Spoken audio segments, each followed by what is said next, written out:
TNTV Tamil ஊடகம், தனித்துவமான தமிழ் ஊடகம். உலகெங்கிலும் வாழும் டிஎன்டிவி இயற்கை உண்மை ஊடகம் பார்வையாளர்களுக்கு அன்பு வணக்கம். இன்று ஜனவரி மாதம் 30ஆம் நாள். திருவருட்பிரகாச ராமலிங்க வள்ளல் பெருமானார் வடலூர் மேட்டுக்குப்பத்தில் உள்ள அந்த அவர் தங்கியிருந்த அறைக்குள் சென்று திருக்காப்பிட்டு கொண்ட நாள். இதன் பிறகு வள்ளல் பெருமானார் திருவுருவத்தோடு எங்குமே அவர் காட்சி கொடுக்கவில்லை. காவல்துறையினர், அதேபோல பிரிட்டிஷ் ஆட்சியில் இருந்த மாவட்ட ஆட்சியர் உள்ளிட்ட பலரும் இது பற்றியெல்லாம் விசாரணை மேற்கொண்டு திருவருட்பிரகாச ராமலிங்க வள்ளல் பெருமானாரை எங்கும் வெளியில் புறத்தில் காணவில்லை என்று சான்றிதழ் கொடுத்தார்கள். அதற்கு பிறகு மாவட்ட ஆட்சித்தலைவருடைய அறிக்கையில் அந்த அறை பூட்டப்பட்டிருந்த அறை, பெருமானார் எங்கும் காணப்படவில்லை.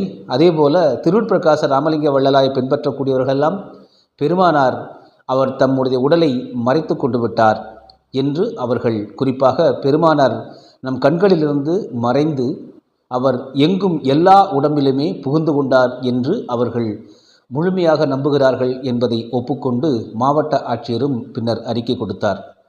திருவருட்பிரகாச ராமலிங்க வள்ளல் பெருமானாரினுடைய கொள்கைகள் பலவற்றை ஏற்றுக்கொள்ளக்கூடிய இந்த பொது சமூகம் மற்றும் தங்களை பகுத்தறிவுவாதிகள் என்று சொல்லிக்கொள்ளக்கூடிய சிலர் பிற கொள்கைகளெல்லாம் பெருமானாருடைய கொள்கைகளை ஏற்றுக்கொள்கிறார்கள். குறிப்பாக சாதியும் மதமும் சமயமும் பொய்யென்று ஆதியில் உணர்த்திய அருட்பெருஞ்சோதி, உலகத்திலேயே சாதியும் மதமும் சமயமும் பொய் என்று அருட்பெருஞ்சோதி ஆண்டவரே உணர்த்திட்டாரு என்று சொல்லி, இறைவருக்கும் இந்த சாதி மதங்கள் சமயங்களுக்கும் எந்த தொடர்பும் இல்லை என்று சொல்லி 1870களிலேயே மாபெரும் புரட்சி செய்தவர் திருவருட்பிரகாச ராமலிங்க வள்ளல் பெருமானார். இந்த கொள்கைகள் எல்லாம் இவர்களுக்கு பிடித்திருக்கிறது. குறிப்பாக பெண் இறந்துவிட்டால் ஆண்கள் உடனே, அது மனைவி இறந்துவிட்டால் உடனே கணவன் திருமணம் செய்து கொள்ள வேண்டாம், கணவன் இறந்துவிட்டால் உடனே மனைவி தாலி வாங்க வேண்டாம், பூ பொட்டெல்லாம் அகற்ற வேண்டாம், பிள்ளைகள் இறந்துவிட்டால் கலங்க வேண்டாம், அதேபோல அவர்களுக்கு உரிய அடக்கம் செய்யும் பொழுது எவருடைய உடலையும் எரிக்கக்கூடாது, புதைக்கத்தான் வேண்டும். 2-3 நாட்களுக்கு அவர்களுக்கு அந்த புதைப்பு உள்ளிட்டவற்றையெல்லாம் செய்து கொண்டு எந்த விதமான இந்த கருமாதி உள்ளிட்ட எவற்றையும் செய்யக்கூடாது, செய்ய வேண்டிய தேவையில்லை. மாறாக இறந்தவருடைய அவருடைய நினைவாக அன்ன விரயம் செய்தல், அதாவது பசித்தவருக்கு உணவை அளித்தல் என்பதுதான் செய்ய வேண்டும் என்றுதான் வள்ளல் பெருமானார் சொல்கிறாங்க. இதெல்லாம் மிகப்பெரிய 1800களில் மிகப்பெரிய ஒரு புரட்சி, கற்பனை கூட செய்ய முடியாத அளவுக்கு புரட்சி. அதன் பிறகு திருவருட்பிரகாச ராமலிங்க வள்ளல் பெருமானார் என்னவெல்லாம் சொல்கிறாங்கிறத நம்ம அடுத்தடுத்து பார்க்க போகிறோம். திருவருட்பிரகாச ராமலிங்க வள்ளல் பெருமானார் 1823ஆம் ஆண்டு அக்டோபர் மாதம் 5ஆம் தேதி பிறக்கிறார். அதன் பிறகு 1874ஆம் ஆண்டு ஜனவரி மாதம் 30ஆம் தேதி அறைக்குள் சென்று திருக்காப்பிட்டுக் கொள்கிறார். திருவருட்பிரகாச ராமலிங்க வள்ளல் பெருமானார் நம் கண்முன்னே காட்சியளித்த 51 ஆண்டுகளில் 5000 ஆண்டுகளில் செய்ய வேண்டிய சமூக, பொருளாதார, மெய்யியல் புரட்சிகளை எல்லாம் அப்படியே எழுத்து வடிவத்திலும் உரை வடிவத்திலுமே அவர் கொடுத்து சென்றிருக்கிறார். திருவருட்பிரகாச ராமலிங்க வள்ளல் பெருமானாருடைய கிடைக்கக்கூடிய புத்தகங்கள் சிலவற்றை வாட்ஸ்அப்புகளில் வரக்கூடிய, இணையங்களில் வரக்கூடியவை மட்டுமே வைத்துக்கொண்டு நாம் அவரை சிறிய அளவுக்கு கூட உணர்ந்து கொள்ளாமல் புரிந்து கொள்ளாமல் இருக்கிறோம்.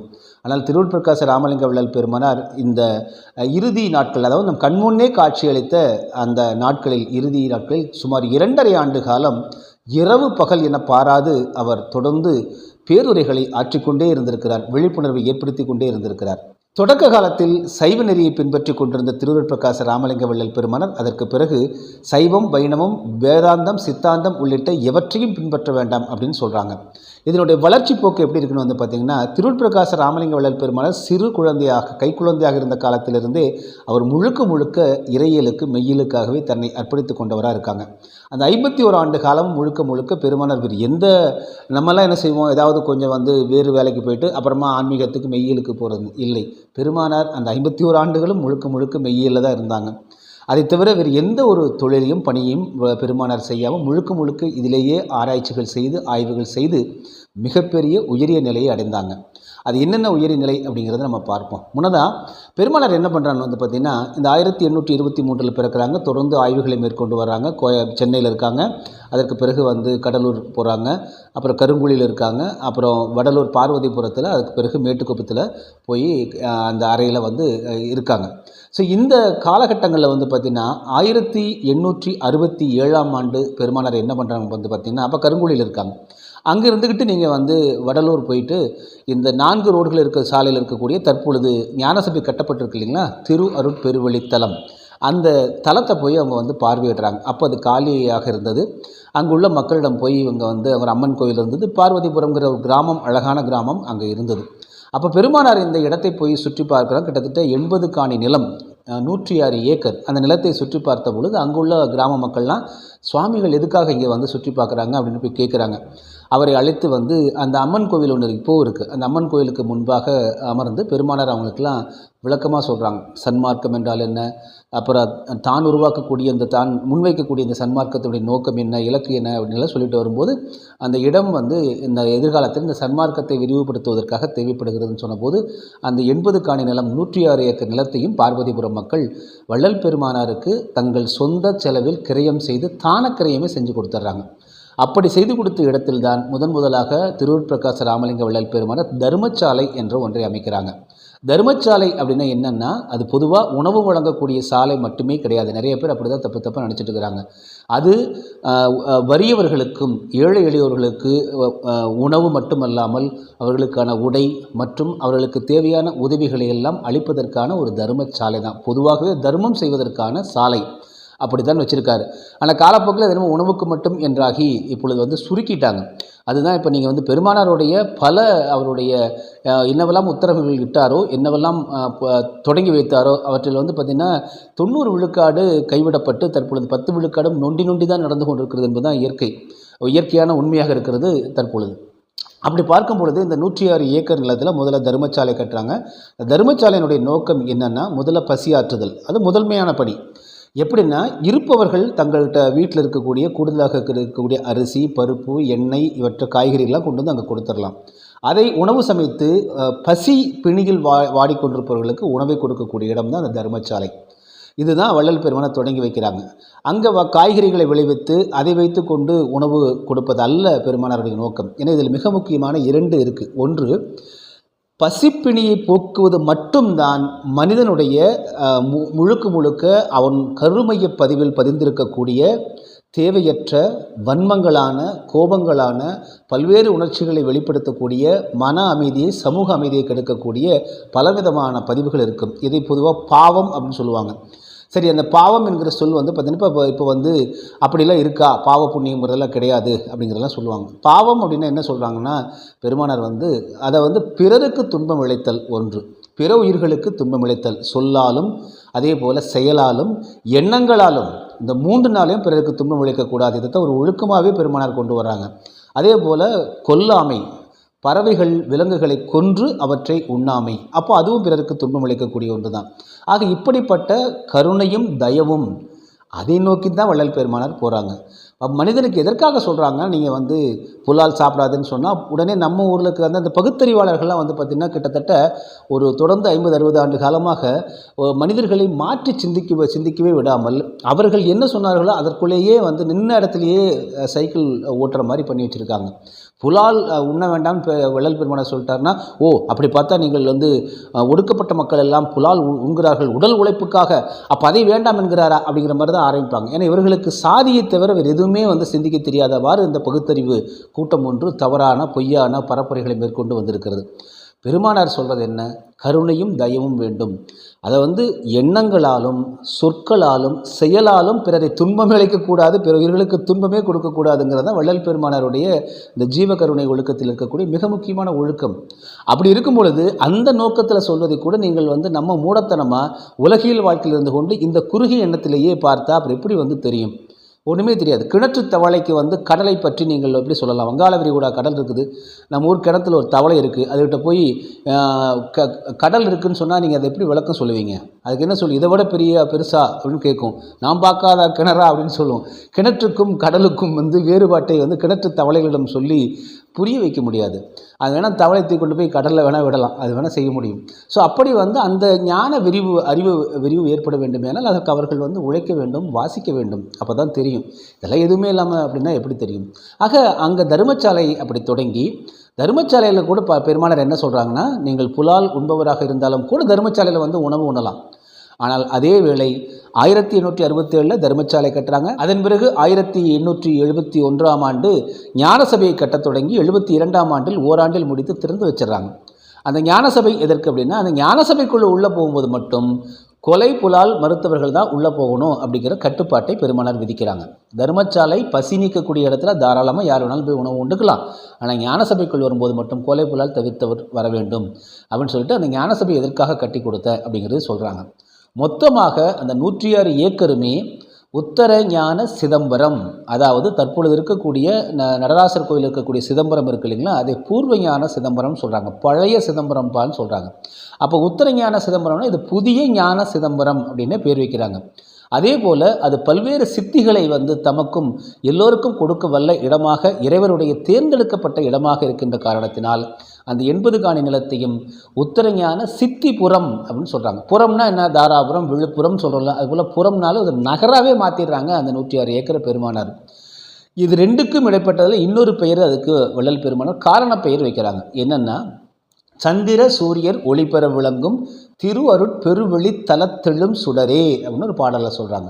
அப்போ சந்திர சூரியர் ஒளிபெற விளங்கும் திருவருட் பெருவெளி தலம்னே சொல்கிறாங்க அந்த இடத்துல. ஆக இது பெருவெளி, வெளி என்றாலே வெட்ட வெளி தான். நம்ம என்ன சொல்லுவோம், இருங்க நான் வெளியில் போயிட்டு வந்துடுறேன் அப்படின்னு சொல்லுவோம். அப்போ எங்கே உள்ளே இருக்கீங்களா வெளியே இருக்கீங்களா அப்படின்னு கேட்போம். ஸோ வெளி என்றாலே வெட்ட வெளி தான். அப்போ வெட்ட வெளியில் இருக்கக்கூடிய நிலப்பரப்பை குறிக்கக்கூடியதான் பெருவெளி. அப்போ பெருவெளி நிலப்பரப்பை குறிக்கக்கூடிய பெயர் தான் பெருவெளி தலம். பெருவெளி வான்னு சொல்ல, பெருவெளி தலம்னு சொல்கிறாங்க. தலம்னாலே என்ன அர்த்தம், தரை உடன் கூடிய தலம் தான் தலத்திற்கு பெயர். ஆக பெருவெளி தலம்னே சொல்கிறாங்க பெருமானார். அதில் இங்கே தர்மசாலையும் ஞானசபையை தவிர வேறு எதுவுமே பெருமானார் அமைக்க கிடையாது. இன்னும் 150 ஆண்டு காலமாக அங்கே எதுவும் அமைப்பதற்காக அவர் எந்த உத்தரவும் இடவில்லை, அதிகாரப்பூர்வமாக எதையுமே சொல்லலை. இவர்கள் எல்லாமே தப்பாக கணக்கு போட்டுட்ருக்காங்க. இதே சமரச வேத பாடசாலை கூட அது பார்த்திங்கன்னா சித்தி வளாகத்தில் தான் இருந்திருக்கே தவிர ஞானசபையிலையோ தர்மசாலையிலையோ இல்லை. சித்தி வளாகத்தில் தான் நீங்கள் சித்தி வளாகத்திலிருந்து தான் அந்த அறிவிப்பு வெளியிடப்பட்டிருக்கிறது. எனவே அது ஞானசபையிலோ தர்மசாலையிலோ நடைபெற்றதாக நமக்கு சான்றுகள் கிடையாது. ஆக இப்படி பல்வேறு நமக்கு சான்றுகள் தரவுகள் இருக்கும் பொழுதே எல்லாமே அந்த 72 ஏக்கர் தற்பொழுது 106 ஏக்கரில் 35 ஏக்கரை ஆக்கிரமிப்பு போயிடுச்சு. மீதி இருக்கக்கூடிய 72 ஏக்கரிலும் நாங்கள் 100 கோடி ரூபாய் செலவில் சர்வதேச மையம் கட்டுவோம் என்று அதையும் அடைத்து அந்த சன்மார்க்கத்தை சிதைக்கக்கூடிய செயலை செய்ய வேண்டாம் என்று தான் ஒரு 1.25 ஆண்டுகளாக போராட்டம் நடைபெற்று கொண்டிருக்கிறது. உச்சநீதிமன்றம் தலையிட்டு தற்பொழுது அந்த கட்டுமானத்திற்கு இடைக்கால தடை விதித்திருக்கிறது. இப்படி இருக்கும் பொழுது பார்த்திங்கன்னா இப்படிப்பட்ட ஒரு சிறப்பு வாய்ந்த அந்த 106 ஏக்கர் பெருவெளித்தலம் தான் நமக்கு சித்திகளை கொடுக்கக்கூடியது, சாகாவரம் அளிக்கக்கூடியது, செத்தாரை எழுப்பக்கூடிய சிதம்பரமே அப்படின்னு உத்தரஞான சிதம்பரத்தை பெருமானார் பாடுறாங்க. இப்படிப்பட்ட பெருமானார் அந்த ரெண்டையும் அமைத்ததுக்கு பிறகு 1873-74 தான் பெருமானார் அப்போ தான் ஒரு முழுமையான சமரச சுத்த சத்திய சன்மார்க்கம் அப்படிங்கிற சன்மார்க்கத்தை முழுமையாக்குறாங்க. அது வரைக்கும் படிப்படியான வளர்ச்சி நிலைகள் தான். நீங்கள் சமூகம் எப்படி நம்ம செரிமானம் செய்து கொள்ளும் ஏற்றுக்கொள்ளும்னு இருக்கு இல்லைங்களா. நீங்கள் ஒரு புரட்சியை நம்ம சொன்னாலும் கூட அந்த புரட்சியை ஏற்றுக்கொள்ளக்கூடிய அளவுக்கு சமூகத்தினுடைய அந்த உள்வாங்கும் மனநிலை இருக்கா பார்க்கணும் இல்லைங்களா. அப்போ பெருமானார் படிப்படியாக அவர் தொடர்ந்து பார்த்திங்கன்னா இந்த மெய்யிலை அப்படி மெருகேற்றி குறிப்பாக சைவ நெறியிலிருந்து அப்படியே கொஞ்சம் கொஞ்சமாக அதை மெருகேற்றி அதை சமரச சுத்த சத்திய சன்மார்க்கம் என்கிற சன்மார்க்கமாக தொடங்குறாங்க. 1874 ஆண்டு ஸ்ரீமுக வருடம் ஐப்பசி மாதம் 7ஆம் தேதி பார்த்திங்கன்னா பெருமானார் மிக முக்கியமான இந்த உலகத்திற்கு ஒரு பிரகடனம் செய்கிறார்கள். ஒரு முழுக்க ஒரு அறிவிப்பை வெளியிடுகிறார்கள். அதுதான் சமரச சுத்த சத்திய சன்மார்க்கத்தினுடைய முழுமைப்பட்ட ஒரு வடிவம். பெருமானார் கிட்டத்தட்ட அப்படியே கொஞ்சம் கொஞ்சமாக கொண்டு ஒரு சமரச சுத்த சத்திய சன்மார்க்கம் என்கிற மார்க்கத்தை முழுமைப்படுத்திட்டு அன்று பார்த்திங்கன்னா சித்தி வளாகத்தில் மஞ்சளும் வெண்மையும் கலந்த ஒரு கொடியை ஏற்றி வைத்து இது சன்மார்க்க கொடி. ஏற்கனவே சன்மார்க்க சங்கம் தொடங்கிட்டாங்க, சன்மார்க்கத்திற்கு கொடியை கொடுத்துட்டாங்க. அதற்கு பிறகு இந்த சன்மார்க்கம் தொடர்பான உபதேசத்தை பெருமானார் நீண்ட நெடிய உபதேசத்தை கொடுக்குறாங்க. அதில் மிக முக்கியமாக பெருமானார் எப்படி தொடங்குறாங்கன்னு பார்த்திங்கன்னா, இங்குள்ள நீங்கள் எல்லவரும் இதுவரையில் இருந்தது போல் இனியும் வீண் காலம் கழித்து கொள்ளாதீர்கள். இன்று முதல் சாலைக்கு ஆண்டவர் போகிற 10 தினமாகிய கொஞ்ச காலம் வரையில் நீங்கள் எல்லாவரும் நல்ல விசாரணையில் இருந்து கொண்டிருங்கள். அந்த விசாரணை எது என்றால், நம்முடைய நிலை எப்படிப்பட்டது, நமக்கு மேல் நம்மை அதிர்ஷ்டிக்கின்ற தெய்வத்தினுடைய நிலை எப்படிப்பட்டது என்று விசாரிக்க வேண்டியது. அதற்கு தக்கபடி நீங்கள் ஒருமித்தாவது அல்லது தனித்தனியாகவாவது அல்லது உங்கள் அறிவிற்கும் ஒழுக்கத்திற்கும் ஒத்தவர்களுடன் கூடியாவது அல்லது வேலாயுத முதலியாரை கேட்டால் மனுஷ தரத்தில் போதுமான வரையில் சொல்லுவார். அவரிடம் அப்படி கேட்டாவது நல்ல விசாரணையில் இருங்கள், அல்லது தனியாகவும் விசாரிக்கலாம் அப்படின்னு சொல்கிறாங்க. இப்படி நீங்கள் விசாரிச்சுட்டே இருந்தீங்கன்னா இவ்விசாரணை முகத்தில் இருந்தால் நமது ஆன்ம அறிவை விளக்கமின்றி மூடிக்கொண்டிருக்கின்ற அனந்த திரைகளில் அழுத்தமாயிருக்கின்றன முதல் திரையாகிய பச்சை திரை முதலில் நீங்கிவிடும். அப்போ நமக்கு அறியாமையை நம்முடைய அறிவை மறைத்து கொடுக்கக்கூடிய 7 திரைகளும் படிப்படியாக நீங்கள் இப்படி விசாரணை பண்ணிட்டு இருக்கும்போதே அது உங்களுக்கு விலகும் அப்படின்னு சொல்லிட்டு என்ன சொல்கிறாங்க. அதே போல் இனிமே பார்த்திங்கன்னா இதுபோல் சைவம் வைணவம் முதலிய சமயங்களிலும் வேதாந்தம் சித்தாந்தம் முதலிய மதங்களிலும் லட்சியம் வைக்க வேண்டாம். அவற்றில் தெய்வத்தை பற்றி குழு குறியாக குறித்திருக்கிறதே அன்றி புறங்கவிய சொல்லவில்லை. இந்த மதங்களெல்லாம் தெய்வத்தை பற்றி ஒரு குழு குறியதாக சொல்லியிருக்காங்க, ஒரு குறியீடாக தான் சொல்லியிருக்காங்களே தவிர உண்மையான பொருளை பற்றி சொல்லவில்லை. இப்படி சொல்லிட்டு பெருமானார் அடுத்து என்ன சொல்கிறாங்க பாருங்க, அவ்வாறு பயிலுவோமேயானால் நமக்கு காலம் இல்லை. அதாவது நீங்கள் மதங்கள் நெறிகள் வழியாக போய் நீங்கள் அப்படியே தொடக்கத்திலேருந்து 1ஆம் கிளாஸ்லேருந்து நீங்கள் எல்லாம் கற்றுக்கிட்டே வர்றதுக்கு நமக்கு காலம் இல்லை, நேரம் இல்லை. ஆதலால் அவற்றில் லட்சியம் வைக்க வேண்டாம். ஏனெனில் அவைகளில் அச்சமய மதங்களிலும் அற்ப பிரயோஜனம் பெற்றுக்கொள்ளக்கூடுமே அல்லது ஒப்பற்ற பெரிய வாழ்வாகிய இயற்கை உண்மை என்னும் ஆன்ம அனுபவத்தை பெற்றுக்கொள்வதற்கு முடியாது. ஏனெனில் நமக்கு காலம் இல்லை. இப்போது ஆண்டவர் என்னை ஏறாத நிலைமையில் ஏற்றியிருக்கின்றார் அப்படின்னு வள்ளல் பெருமானார் தன்னை குறிப்பிடுறாங்க. இப்போது எல்லாவற்றையும் விட்டுவிட்டதினால் வந்த லாபம் இது. ஆதலால் நீங்களும் விட்டுவிட்டீர்கள் என்றால் என்னை போல் பெரிய லாபத்தை பெறுவீர்கள். இதுவரைக்கும் விடாமல் வைத்து கொண்டிருந்தவர்கள் ஏதாவது லாபத்தை பெற்றுக்கொண்டார்களா? பெற்றுக்கொள்ளவில்லை அப்படின்னு சொல்லிட்டு பெருமானார் என்ன சொல்கிறாங்க, சாதி மதம் சமயம் எல்லாத்தையும் விட்டுட்டு நீங்கள் சன்மார்க்கத்துக்கு அமர்ந்து ஞான நிலையில் இருந்து கொண்டு நீங்கள் உங்களுடைய தரத்தை பற்றியும் இறைவனுடைய தரத்தை பற்றியும் தொடர்ந்து விசாரிச்சுட்டே இருங்க அப்படின்னு வரிசையாக சொல்கிறாங்க. அந்த உபதேசத்தில் எப்படி விசாரிக்கணும், என்னென்ன கேள்விகள் கேட்டு விசாரிக்கணும், நமக்குள்ளேயே விசாரணை செய்து கொண்டு மீண்டும் மீண்டும் இந்த விசாரணை நமக்குள்ளேயே நடத்தி கொண்டு இருந்தீங்கன்னா கொஞ்சம் கொஞ்சமாக இந்த அறியாமை திரைகள் எல்லாம் விலகும் அப்படின்னு பெருமானார் சொல்கிறாங்க. அதே போல் என்னை ஏறா நிலைமைசை ஏற்றிவிட்டது யாதெனில் தயவு என்னும் கருணைதான் என்னை தூக்கிவிட்டது. இந்த நிலைக்கு என்னை உயர்த்தப்பட்டதுக்கு காரணம் என்ன பார்த்தீங்கன்னா, நான் உயர்த்தப்பட்டதற்கு காரணம் இந்த கருணையும் தயவும் தான் காரணம். அந்த தயவுக்கு ஒருமை வர வேண்டும். அந்த ஒருமை இருந்தால்தான் தயவு வரும். தயவு வந்தால்தான் பெரிய நிலை மேல் ஏறலாம். இப்போது என்னுடைய அறிவு அண்டாண்டங்களுக்கும் அப்பால் கடந்திருக்கிறது. யூனிவர்ஸ் எல்லாம் கடந்து என்னுடைய அறிவு விரிவடைந்து விட்டது. அது அந்த ஒருமையினாலே தான் வந்தது. நீங்களும் என்னை போல ஒருமையுடன் இருங்கள். என்னிடத்தில் ஒருவன் வசப்படாத முரட்டுத்தனமாய் எப்படி இருந்தாலும் அதை இந்த சன்மார்க்க வழிக்கு ஒருத்த வசப்படாமல் எவ்வளோ முரட்டுத்தனமாக இருந்தாலும் அவர் எப்படியெல்லாம் நான் மாற்றுவேன்னு பெருமானார் சொல்கிறாங்க. அவனுக்கு நல்ல வார்த்தை சொல்லுவேன், மிரட்டி சொல்லுவேன், தெண்டன் விழுந்து சொல்லுவேன், அல்லது பொருளை கொடுத்தாவது வசப்படுத்துவேன், அல்லது ஆண்டவரை நினைத்து பிரார்த்தனை செய்வேன் அப்படின்னு பெருமானார் சொல்கிறாங்க. எப்படி இருந்தாலும் இப்படி எந்த விதத்திலேயாவது நல்ல வழிக்கு வரச் செய்து விடுவேன். நீங்கள் எல்லாவரும் இப்படியே செய்தல் வேண்டும். ராத்திரி கூட நான் இல்லாமல் இந்த ஜனங்கள் க்ஷண நேரம் இருக்க மாட்டார்களே என்று ஆண்டவரிடத்தில் விண்ணப்பித்து கொண்டேன் அப்படின்னு பெருமானார் அந்த விசாரம் செய்வதுன்னா என்னென்னலாம் ஒன்றா சொல்கிறாங்க. அண்டத்தில் சூரியன் சந்திரன் நட்சத்திரங்கள் இவைகள் எப்படிப்பட்டன, இவைகளினுடைய சொரூப ரூப சுபாவம் என்ன, இவை முதலான அண்ட விசாரமும் பிண்டத்தில் நாம் யார், இத்தேகத்தின் கண் புருவம் கை மூலம் இவைகளிலும் இவை போன்ற மற்ற இடங்களிலும் உரோமம் உண்டாவது ஏன், அது முடி உண்டாவதேன், நெற்றி முதலான இடங்களில் அது தோன்றாது இருப்பதற்கு காரணம் என்ன, கால் கைகளில் உள்ள விரல்களில் நகம் முளைத்தலும் அந்நகம் வளர்தலும் இவை போன்ற மற்ற தத்துவங்களினது சுரூப ரூப சுபாவங்களும் விசாரம் செய்து கொண்டிருங்கள். இப்படி இடைவிடாது விசாரம் செய்து கொண்டிருந்தால் இவ்வுலகத்தின் கண் உள்ள ஜனங்கள் அதை குறித்து ஏளனமாக சொல்லுவார்கள். அப்படி சொல்லுவது அவர்களுக்கு சுபாவம். ஏனெனில் அவர்களுக்கு உண்மை தெரியாது. ஆதலால் நீங்கள் அதை லட்சியம் செய்யக்கூடாது. இப்படியே காதில் 2 பெரிய பொத்தல் செய்து வரவெடுத்தவர் ஆணுக்கு கடுக்கண் இடுதலும் பெண்ணுக்கு மூக்குத்தி முதலியவை போடுதலும் தமக்கு சம்மதமானால் காதிலும் மூக்கிலும் அதற்கு வேண்டிய பொத்தல்கள் இட்டு வரவிட்டிருக்க மாட்டாரா? அது வந்து பெருமாள் என்ன சொல்கிறாங்க, நீங்கள் காதில் வந்து கடுக்கன் மாட்டிக்கிறீங்க, மூக்கில் மூக்குத்திலாம் போட்டுக்கிறீங்க, அது இயற்கையாகவே இருக்கணும்னா இறைவனே உங்களுக்கு வந்து அதில் பொத்தல் போட்டு அனுப்பிச்சிருப்பானே, நீங்கள் செயற்கையாக வந்து பொத்தல் போடுறீங்கன்னு கேட்குறாங்க. இப்படி நமது உடல் பற்றியும் நமது தரத்தை பற்றியும் இறைவனுடைய தரத்தை பற்றியும் தொடர்ந்து நமக்குள்ள விசாரணை மேற்கொண்டு கொண்டே இருந்தால் நமக்கு இந்த ஞானம் என்பது கிடைக்கும் அப்படின்னு சொல்லிட்டு கடைசியாக மிக முக்கியமாக என்ன சொல்கிறாங்க, இதுகாரும் தெய்வத்தின் உண்மையை தெரிய ஒட்டாது அசுத்த மாயாகாரிகளாகிய சித்தர்கள் மறைத்து விட்டார்கள். சுத்த மாயாகாரியாக தெரிந்த பெரியோரும் இல்லை, சன்மார்க்கமும் இல்லை. சன்மார்க்கம் இருந்தால் அனுபவித்து அறியாத அனுபவமும் கேட்டறியாத கேள்வியும் நாம் கேட்டிருப்போம். மேலும் இறந்தவர்கள் மீளவும் எழுந்து வந்திருப்பார்கள். ஆதலால் கேட்டறியா கேள்விகளை கேட்கும்படி ஆண்டவர் செய்தது இத்தருணமே. ஆதலால் இத்தருணம் இக்காலமே சன்மார்க்க காலம். இதற்கு சாட்சியாக இப்போதுதான் சன்மார்க்க கொடி கட்டிக்கொண்டது. அக்கொடி இப்போதுதான் கட்டிக்கொண்டது. அக்கொடி உண்மையில் யாதெனில் நமது நாபி முதல் புருவ மத்தி ஈராக ஒரு நாடி இருக்கின்றது. அந்த நாடி நுனியில் புருவ மத்தியின் உட்புறத்தில் ஒரு சவ்வு தொங்குகின்றது.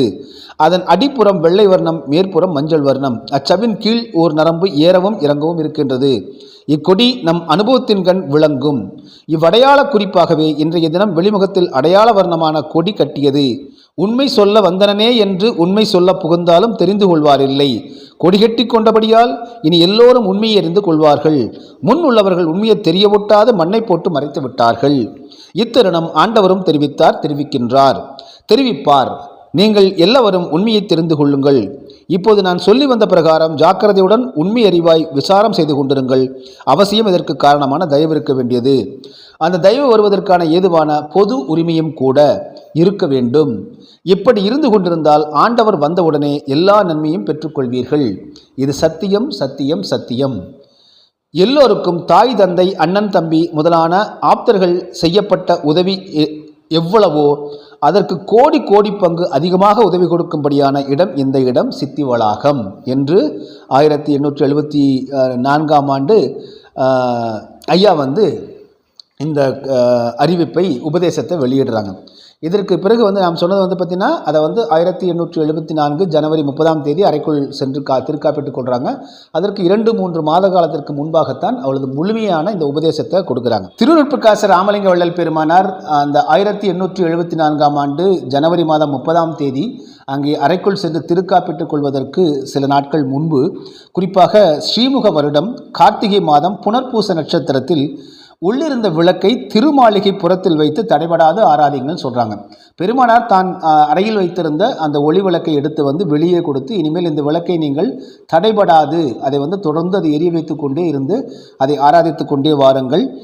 ஆண்டவர் இப்போது தீப முன்னிலையில் விளங்குகின்றபடியால் உங்களுடைய காலத்தை வீணழிக்காமல் நினைந்து நினைந்து உணர்ந்து உணர்ந்து நெகிழ்ந்து நெகிழ்ந்து அன்பே நிறைந்து நிறைந்து ஊற்றுள்ளும் கண்ணீர் அதனால் உடம்பு நனைந்து அழுமதே நன்னிதியே ஞான நடத்தரசே என்னுரிமை நாயகனே என்று வனைந்து ஏத்துது நாம் வம்மின் உலகிலேர் மரணமிலா பெருவாழ்வில் வாழ்ந்திடலாம் கண்டீர். புனைந்துரையேன் பொய்புகழேன் சத்தியம் சொல்கின்றேன் பொற்றவையில் சிற்றவையில் புகுந்தருணம் இதுவே என்று வள்ளல் பெருமானார் அவங்க வந்து அறிவிக்கிறாங்க. அறிவித்து விட்டு சொல்கிறாங்க, இக்கதவை சாத்திவிடப் போகிறோம், இந்த கதவை சாத்திவிடப் போகிறோம். இனி கொஞ்ச காலம் எல்லோரும் இப்போ ஆண்டவர் தீப முன்னிலையில் இருக்கின்ற காரணத்தினால் இந்த காலத்தை வீணடிக்காமல் நீங்கள் வந்து நினைந்து உணர்ந்து நெகிழ்ந்து இறைவரை நீங்கள் வந்து உருகி நீங்கள் வேண்டிக் கொண்டிருங்கள்னு சொல்கிறாங்க. அதன் பிறகு என்ன சொல்கிறாங்க, நாம் இப்போது இந்த உடம்பில் இருக்கிறோம், இனி எல்லா உடம்பிலும் புகுந்து கொள்வோம் அப்படின்றாங்க. அதன் பிறகு ஸ்ரீமுக வருடம் அதே ஆண்டு தை மாதத்தில் வள்ளல் பெருமானார் திருக்காப்பிட்டுக் கொள்ளக்கூடிய தருணத்தில் வெளியிட்ட தகவல் வந்து இதுதான். என்ன சொல்கிறாங்க, அதாவது வந்து இது ஜனவரி மாதம் 30ஆம் தேதி நள்ளிரவு 12 மணிக்கு அவர் அறிவிக்கிறாங்க. நாம் உள்ளே 10-15 தினங்களுக்கு இருக்க போகிறோம். பார்த்து அவநம்பிக்கை அடையாதீர்கள். ஒரு கால் பார்க்க நேர்ந்து பார்த்தால் யாருக்கும் தோன்றாது வெறும் வீடாகத்தான் இருக்கும்படி ஆண்டவர் செய்விப்பார். என்னை காட்டிக் கொடார். சுத்த பிரணவ ஞான தேகத்துடன் வெளிப்படுவோம்.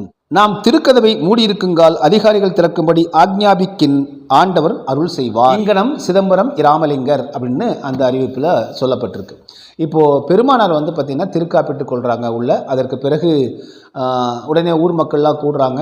அந்த ஊர் மக்கள்லாம் கூடி அப்போ சிலரெல்லாம் வதந்தியை கிளப்புறாங்க, பெருமானார் அப்படி ஆகிட்டார் இப்படி ஆகிட்டாங்கலாம் சொல்லி. அதற்கு பிறகு மாவட்ட ஆட்சியர் ஜேஹெச் காஸ்டின் என்பவரும், அதே போல் வருவாய்த்துறை அதிகாரி 2 பேருமே பிரிட்டிஷ்காரர்கள். அப்புறம் ஒரு இந்தியரான ஒருவர் வந்து பார்த்திங்கன்னா தாசில்தார், 3 பேரும் வர்றாங்க. வந்ததுக்கு பிறகு மருத்துவர் வந்து அதேபோல் மருத்துவர் வராங்க. அவங்க வந்து அந்த இடத்தெல்லாம் சுற்றி பார்க்குறாங்க, எல்லாத்தையும் விசாரிக்கிறாங்க. அதன் பிறகு அந்த மாவட்ட ஆட்சியரும் வருவாய்த்துறை ஆட்சியரும் மருத்துவர் இவங்களாம் வந்தாங்க இல்லைங்களா. இதில் குறிப்பாக இவங்கெல்லாம் வந்து தங்கள் கைப்பையிலிருந்து 25 ரூபாய் பணத்தை எடுத்து கொடுத்து அந்த திருவருட்பிரகாச ராமலிங்க வள்ளல் பெருமானாருடைய அந்த தர்மசாலை திட்டத்திற்கு இதை வைத்துக்கொண்டு உணவு அளியுங்கள் என்று சொல்லிட்டு போகிறாங்க. அதன் பிறகு அறிக்கை வெளியிடப்படுகிறது. அந்த அறிக்கை வெளியிடப்பட்ட போது பெருமானார் வந்து திருக்கதவை சாத்தி கொண்டதுக்கு பிறகு வேறு எங்குமே வெளியில் காணப்படவில்லை என்றும் சொல்லப்படுகிறது. அதற்கு பிறகு பிற்காலத்தில் அறையை திறந்து பார்த்த பொழுது அங்கே உள்ள வந்து வெறும் வீடாகத்தான் காட்சியளித்தது என்று தொழுவூர் வேலாயுதம் அவர்கள் சொல்லியிருக்காங்க. அதேபோல் காரணப்பட்டு கந்தசாமி அவர்கள் வந்து தன்னுடைய வள்ளல் பெருமானுடைய சரித்திர குறிப்புகளில் சொல்லியிருக்காங்க. எனவே திருவருட்பிரகாச ராமலிங்க வள்ளல் பெருமான் எப்படி மறைந்தார் என்பதை நீங்கள் மனித தரத்தில் நம்ம ஏற்கனவே சொன்னாங்க வந்து பார்த்திங்களா. இதெல்லாம் நீங்கள் சொன்னீங்கன்னா இந்த மக்களுக்கு வந்து புரியாது. என்ன காரணம்னா அவருடைய சுபாவமே அப்படித்தான், அவர்களுக்கு தெரியாது அப்படிங்கிற மாதிரி தான். இப்போ வந்து வள்ளல் பெருமானாரை பற்றி தவறாகவும் பிழையாகவும் கொச்சையாகவும் இவர்களுடைய மறைவை பற்றி பேசிக்கொண்டிருப்பவர்களுக்கெல்லாம் தெரியாது. அதுதான் பிரச்சனையே. எனவே அவர்களிடம் போய் நம்ம கிணற்று தவளை நம்ம சொன்னோம் இல்லைங்களா, அவர் கடலை பற்றி அவர்களிடம் போய் எப்படி நீங்கள் விளக்கம் சொல்வது? பெருமானாருடைய அதற்கு முன்பாக நீங்கள் வந்து பார்த்திங்கன்னா தொடர்ந்து நம் ஆய்வுகள் மேற்கொண்டு வர காரணத்தினால நம்ம முழுமையாக அவற்றையெல்லாம் பார்க்கும் பொழுது பெருமானார் வந்து மிகச்சிறந்த ஆற்றல்களை உடையவராக இருந்திருக்காங்க. நிறைய நேரங்கள் வந்து கண்களுக்கு படாமலேயே அங்கே மக்களுக்கு இருந்திருக்காங்க. எங்கே போனார்னே தெரியாமலாம் இருக்கும். திடீர்னு அவர் வந்து தோன்றுவார். இப்படிலாம் ஏற்கனவே பலமுறை நடந்திருக்கிறது. அதே போல் ரசவாதம் என்று சொல்லக்கூடிய இரும்பை அதேபோல் செம்பை பொன்னாக்குவது போன்ற இந்த பொன்னாக்கக்கூடிய சித்திகள் எல்லாம் கைவரப்பட்டவர் வள்ளல் பெருமானார். வெள்ளி செய்யக்கூடிய ஆற்றல் கைவரப்பட்டிருக்கிறார். தங்கம் செய்யக்கூடிய ஆற்றல் கைவரப்பட்டிருக்கார். ஒரு வெள்ளி பூனை வந்து கையில் வந்து சில நிமிடங்கள் வைத்திருக்கிறார், அது தங்கமாக மாறுகிறது. இப்படிப்பட்ட பல சித்திகள் அவர் வந்து கிடைக்கப்பெறுகிறது. அவர்களுக்கு இந்த ஆற்றல் கிடைக்கப்பெறுகிறது. சித்தர்களுக்கு உண்டான சிறப்பான பேராற்றல்லாம் கிடைக்குது. ஆனால் அவற்றையெல்லாம் அதில் ஒன்றும் கவனம் செலுத்தலை அவர். இதெல்லாம் வந்து அந்த மயக்கத்துக்கு ஒரு ஆளாகாமல் இருந்து சமரச சுத்த சத்திய சன்மார்க்கத்தை முன்வைத்து இந்த உடலை கடைசி என்ன சொல்கிறாங்க, சுத்த பிரணவ ஞான தேகமாக வெளிப்படுவோம் சொல்கிறாங்க. இதை நம்ம சயின்டிஃபிக்கலாக பார்க்க போனோம்னா அது என்ன சுத்த பிரணவ ஞான தேகம் அப்படின்னா என்ன, அப்படி வடமொழியாக இருக்குது அப்படின்னு நம்ம நினைக்கலாம். இது சுத்தம் என்பதும் பிரணவம் என்றால் ஒலி, ஞானம் என்றால் இந்த இடத்துல ஒளி, இவ்வளோதாங்க. அசுத்தம்னா இப்போ நமக்கு இருக்கிற உடல்லாம் அசுத்த உடல். இதில் வந்து சிறுநீர் வரும், மலம் வரும், வியர்வை வரும், நமக்கு இதெல்லாம் வந்து அசுத்த உடல். இதையே சுத்த உடலாக மாற்றிவிட்டால், சித்தர்களுடைய வழிமுறையில் சுத்த உடலாக மாற்றிவிட்டால் நமக்கு மலம் வராது, சிறுநீர் இருக்காது, எச்சில் வராது, அழுக்குகள் வராது. அது பூர்ண சுத்த உடம்பாயிரும். அதுதான் சுத்த தேகம் அப்படின்னு சொல்கிறார். அதற்கு பிறகு பிரணவ தேகம் என்று சொன்னால் ஒலி, ஆடியோ, சரிங்களா, சவுண்ட் அப்படின்னு சொல்கிறோம்ல. அப்போது அந்த ஒலி உடலாக மாற்றுவதற்கு பெயர் தான் பிரணவ உடல். அதற்கு பிறகு 3வது ஒளி உடல், லைட், முழுக்க ஒளி உடலாக மாற்றம் பெறுவது. அப்போ இந்த சயின்ஸில் நீங்கள் வந்து பார்த்திங்கன்னா அணு என்பதும் எப்படி இந்த நிலைகளை எல்லாம் அடையக்கூடியது அணு. ஆன்மா என்றாலே அணு என்றுதான் பொருள். அந்த ஆன்மாவை வந்து அதனுடைய நிலையை அடைவது அசுத்த உடலாக இருக்கக்கூடிய உடலை சுத்த உடலாக மாற்றி அதற்கு பிறகு ஒலி உடலாக மாற்றி அதற்கு ஒளி உடலாக மாற்றுவதற்கு பெயர்தான் இந்த சித்தி பெறுதல் என்று பெயர். வள்ளல் பெருமானார் அத்தகைய நிலையை அறிவியல் பூர்வமான நிலையை அடைந்தார். அது பெருமானார் நான் மட்டும்தான் அடைய முடியும்னு சொல்லல, ஒவ்வொருவருமே அடையலாம். இந்த அழகாக சொல்கிறாங்க பெருமானார், இறைவனுடைய படைப்பிலேயே மிக அழகான மாட மாளிகை மனிதனுடைய உடல்ன்றாங்க. அரிதறிது மானிடராய் பிறத்தல் அரிதுன்னு அவைய பெருமானார் சொல்கிறாங்க. உடம்பை முன்னம் இழுக்கென்றிருந்தேன், உடம்பிற்குள்ளே உருபொருள் கண்டேன், உடம்பை வளர்த்தேன் உயிர் வளர்த்தேனே அப்படின்னு திருமூலர் சொல்கிறாங்க. அப்போ இந்த சித்தர் பெருமக்களெல்லாம் இந்த மனித உடலின் மூலமாகத்தான் இந்த சுத்த பிரணவ ஞானம் என்று சொல்லக்கூடிய சுத்த ஒளி உடலை மனிதன் அடைய முடியும். அதற்காகத்தான் பல பிறவிகள் எடுத்துக்கொண்டிருக்கிறோம் என்று சொல்கிறார்கள். இதை நீங்கள் ஒரு மனித தரத்தில் மிக நமக்கு இருக்கக்கூடிய அன்றாடம் இருக்கக்கூடிய ஒரு சிற்றறிவை வைத்துக் கொண்டு பார்த்தா இது ஒன்றுமே புரியாது, கேலிக்குரியதாக தெரியும். ஆனால் இதை பற்றி அறிய வேண்டுமேயானால் நம்ம மிக ஆழமாக ஈடுபாட்டோடு முதலில் பெருமானார் சொன்னதைப் போல இந்த விசாரணை வேண்டும். நம்ம எதுக்கு பிறக்கிறோம், நம்ம எதுக்கு சாகிறோம், எதுக்கு வந்து இந்த வாழ்க்கை சுழற்சியெல்லாம் இருக்குது, இதற்காக என்ன பொருளுக்காக இருக்குது, அப்போ நம்முடைய தரம் என்ன, அப்போ இதை படைத்ததாக அல்லது இது இப்படிப்பட்ட ஒரு கற்பனை கூட செய்ய முடியாத இவ்வளோ ஒரு அழகான ஒரு உலகத்தை படைத்திருக்கிறாங்களே, அது இயங்கிக் கொண்டே இருக்குது. சூரியன் இயங்கிக்கிட்டு தான் இருக்குது. காலையில் ஏதாவது வந்து நம்ம வந்து முதலமைச்சர்கிட்டையோ இல்லை பிரதமர்கிட்டையோ கேட்டு இன்றைக்கி ஒரு அரை மணி நேரம் வந்து பர்மிஷன் கிடைக்குமான்னு சூரியன் கேட்குதா, சந்திரன் கேட்குதா? எல்லாவற்றையும் விட நமது உடலை எடுத்துக்கோங்க. நமது உடல் நம்மை கேட்டால் இதயம் துடித்து கொண்டிருக்கிறது, நம்மிடம் அனுமதி வாங்கிய மூச்சு ஓடிக்கொண்டிருக்கிறது, நம்மிடம் அனுமதி வாங்கிய பசி வருகிறது, நம்மிடம் அனுமதி வாங்கிய நம்ம கழிவுகள் வெளியேறுகின்றன. பிறந்த காலத்திலிருந்து முதல் மூச்சு உள்ளே வந்த காலத்திலிருந்து இறக்கும் வரையிலும் அந்த உடல் நம்மை கேட்டு எதுவும் செய்வதில்லை. அது தன் கடமையை செய்து கொண்டிருக்கிறது. எப்படி சூரியன் கடமையை செய்து கொண்டிருக்கிறதோ, சந்திரன் கடமையை செய்து கொண்டிருக்கிறதோ, இந்த கோள்களெல்லாம் கடமைகளை செய்து கொண்டிருக்கின்றனவோ, அதுபோலத்தான் இந்த உடலும் தமது கடமையை செய்து கொண்டே இருக்கிறது. இந்த கடமையை செய்து அந்த உடல் பார்த்திங்கன்னா பெருமானார் சொல்வதோல் உணவு கொடுக்கும் வரையிலும் அது இருக்கிறது. அதற்கு பிறகு இந்த உடலுக்கான ஆயுள் அது ஒரு எல்லாத்துக்கும் ஒரு லைஃப் டைம் இருக்குது இல்லைங்களா? அது முடிந்தவுடன் இந்த உயிர் உயிராகிய உயிரும் ஆன்மாகவும் வெளியே செல்கிறது அப்படிங்கிறது தான் அறிவியல். இந்த அறிவின் அடிப்படையில் வள்ளல் பெருமானாருடைய இந்த மரணமில்லா பெருவாழ்வு என்பதை பற்றின ஆய்வுகளைத்தான் நாம் ராமலிங்க வள்ளல் பெருமானாருடைய மரணமில்லா பெருவாழ்வு ஆய்வு அறக்கட்டளை என்கிற பெயரில் தற்பொழுது அதற்கான ஏற்பாடுகளை செய்து கொண்டிருக்கிறோம். தொடர்ந்து ஆய்வுகளை மேற்கொள்ளப் போகிறோம். எனவே இன்று உலகெங்கிலும் பார்த்திங்கன்னா ஆன்டி ஏஜிங் என்று சொல்லக்கூடிய வயதாவதை தடுப்பது எப்படி, நாம் மரணமில்லாமல் வாழ முடியுமா என்கிற ஆய்வுகள்லாம் பெரிய அளவில் உலகத்தில் போயிட்டுருக்கு. இதோ இங்கே நீங்கள் எந்த உலக அறிவும் இல்லாமல் கிணற்று தவளைகளாக இருக்கக்கூடியவர்களுக்கு அதெல்லாம் தெரியாது. தயவுசெய்து வாசித்து பாருங்கள். உலகெங்கிலும் இந்த மரணமில்லாமல் வாழ முடியும் என்கிற ஆய்வுகள் பெரிய அளவில் சயின்டிஃபிக்கலாக லெபார்ட்டரியிலலாம் போயிட்டுருக்குது. நியூரோ சயின்ஸ் என்று சொல்லக்கூடிய நரம்பியல் நிபுணர்கள் எல்லாம் நிறைய ஆய்வுகள் செய்து கொண்டு வராங்க. குறிப்பாக நீங்கள் பார்த்திங்கன்னா இப்பொழுதுதான் இந்த வயதாகாமல் தடுப்பது, மூப்பு வராமல் தடுப்பது, நோய் வராமல் தடுப்பது, சாவு வராமல் தடுப்பது என்று ஆய்வுகள் செய்து கொண்டிருக்காங்க. பல 10,000 ஆண்டுகளுக்கு முன்பாகவே நரை, திரை, மூப்பு, பிணி, சாவு இவற்றிலிருந்து எப்படி நாம் காத்துக்கொண்டு நாம் என்றும் இளமை குன்றாமல் வாழ்வது என்பதுதான் குறிப்பாக சித்தர் பெருமக்களுடைய ஆய்வுகளில் கண்டறியப்பட்டது. அதனுடைய உருவமாகத்தான் பழனியில் இருக்கக்கூடிய இந்த நவபாடாளம் என்று சொல்லக்கூடிய 9 பாடாளங்களை 9 நச்சு பொருட்களை கொண்டு செய்து அதை மருந்தாக மாற்றி போகர் பெருமான் சித்தர் செய்தது. அந்த சிலை வடிவத்தை பாருங்கள், அது என்றுமே இளமையாக இருக்கக்கூடிய வடிவமாகத்தான் இருக்கும். அதற்கு நரை, தரை, மூப்பு, பிணி, சாவு எதுவுமே இல்லாத ஒரு உருவமாக அந்த சித்தர்கள் பெருமக்கள் வச்சுருக்காங்க.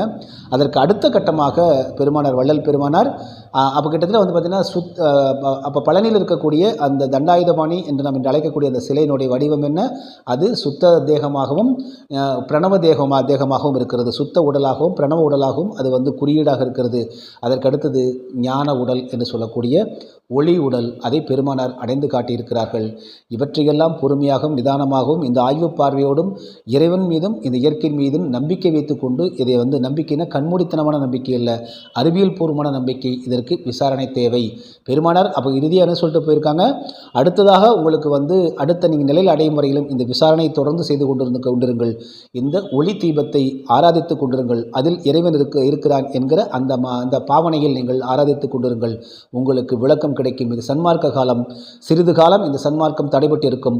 மீண்டும் அது புத்துயிர் பெற்று அது சன்மார்க்கம் என்பது உலகெங்கிலும் பரவும் என்று சொல்லியிருக்காங்க. அதற்கான குறியீடுகள் இப்பொழுது தென்பட தொடங்கி இருக்கின்றன. மீண்டும் மற்றொரு காணொலியில் உங்களை சந்திக்கிறேன். அதுவரை நன்றி, அன்பு, வணக்கம். டிஎன்டிவி தமிழ் ஊடகம், தனித்துவமான தமிழ் ஊடகம்.